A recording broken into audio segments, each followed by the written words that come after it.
আসলে রাজ চক্রবর্তী তুমি পারবে দেব এবং জিতকে একসাথে করতে, কারণ এই সময়ে তুমি ছাড়া আর কেউ পারবে না আমার মনে হয়। কারণ এই সময় কিন্তু অনেক সময় যাচ্ছে, অনেক অপেক্ষা করতে হচ্ছে তাদেরকে দুজনকে একসাথে দেখার জন্য।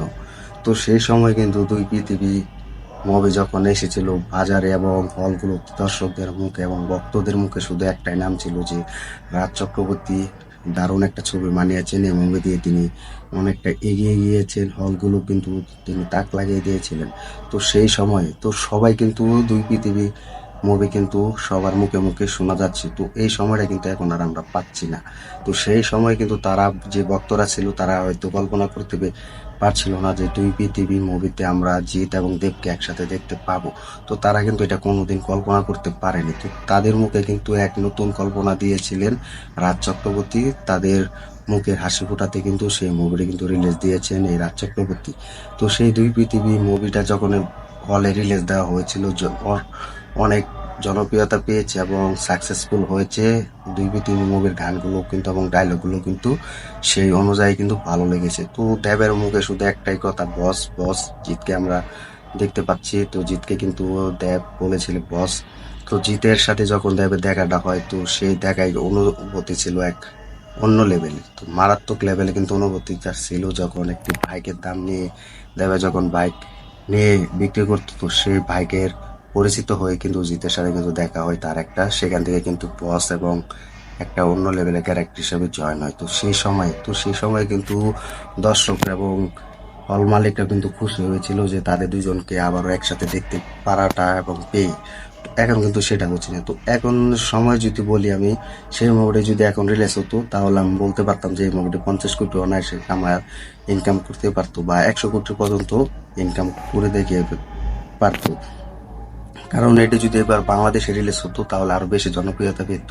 তো যাই হোক, তো এখন ভক্তদের মাঝে একটাই নাম যে দুই পৃথিবী 2 মুভি কবে আসবে বা অন্য কোনো মুভি আসবে, তাদের প্রিয় সুপারস্টারদেরকে একসাথে দেখার জন্য অনেকটা অপেক্ষায় আছে। তো এখন কিন্তু কোনো পরিচালকরা আনছে না। তো আমরা দেখতে পাচ্ছি নতুন নতুন পরিচালকরা কিন্তু এখন মুভি করছে। তো এখন যদি কথা বলি, দেবের সাথে কিন্তু খাদান মুভি কিন্তু নিয়ে সুজিত দত্তা কিন্তু তিনি নতুন একজন পরিচালক, তিনি কিন্তু দেবের সাথে কিন্তু মুভি করছে। তো এটা দিয়ে কিন্তু সাকসেসফুল হয়েছে। তো এরকম গল্প তৈরি করতে হবে যে দুই সুপারস্টারকে নিয়ে তারা যে কোনো এক মুভিতে রাখতে চায় বা এক মুভি করাতে চায়। তো এরকম গল্প লিখতে হবে। তো এরকম গল্প কিন্তু কেউ পাচ্ছে না। তো এরকম গল্প পেলেই কিন্তু তারা করবে। তো একজন যেভাবে খাদান মুভি যেভাবে সাকসেসফুল হয়েছে, ঠিক সেরকমই কিন্তু গল্প লিখতে হবে। তো এরকম কিন্তু কেউ পাচ্ছে না। তো এখন কথা হচ্ছে যে রাজ চক্রবর্তী তুমি পারবে, এটার জন্য আমি বলছি। কারণ রাজ চক্রবর্তী পারবে, কারণ তার সবকিছু জানা আছে। তো তিনি কিন্তু একটা সন্তান মুভি তিনি রিলিজ দিয়েছেন। তো সন্তান মুভি কিন্তু সাকসেসফুল হয়েছে। তো সেই সন্তান মুভির একটি অ্যানাউন্সমেন্ট বা সাক্ষাৎকারে বলছেন যে জিৎ দেব একসাথে আসলে বা এক হলে আমি স্ক্রিপ্ট লিখবো।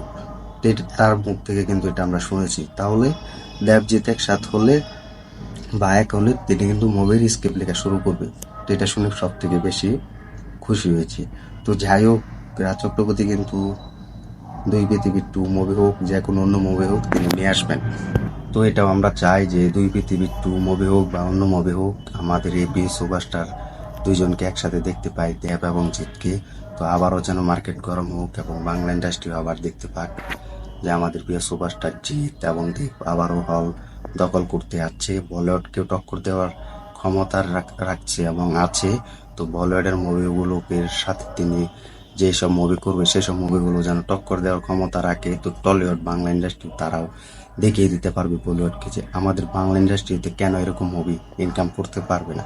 তো এটা কিন্তু প্রচুর ভক্তরা চাই, দর্শকরাও চাই। তো এক ঝলক দেখার জন্য তো আমিও চাই যে এই রাজ চক্রবর্তী হোক বা অন্য ডিরেক্টররা হোক বা প্রডিউসাররা হোক, তারা যেন ভালো একটি স্ক্রিপ্ট গল্প লিখে এই দুইজনকে যেন নিয়ে আসে। তো এটা কিন্তু সব সময় চাই। তো আমিও চাই যেন দেব জিৎ আবার একসাথে ফিরে আসুক, বাংলা ইন্ডাস্ট্রি হোক, বাংলাদেশ এবং ইন্ডিয়াতে রিলিজ হোক তাদের এই মুভি। তো এখন দুবাই মালয়েশিয়াতে যেন রিলিজ হোক, তো এটা কিন্তু আমি চাই, তো ভক্তরাও চাই। তো এটার জন্য কিন্তু প্রচুর ভক্তরা কিন্তু অপেক্ষায় আছে, শুধু একটাই নাম বলছে যে দেব এবং জিৎকে আমরা আবারও একসাথে দেখতে চাই। তো এটা কিন্তু রাজ চক্রবর্তী স্যারকে কিন্তু বলছে তিনি ভক্তরা।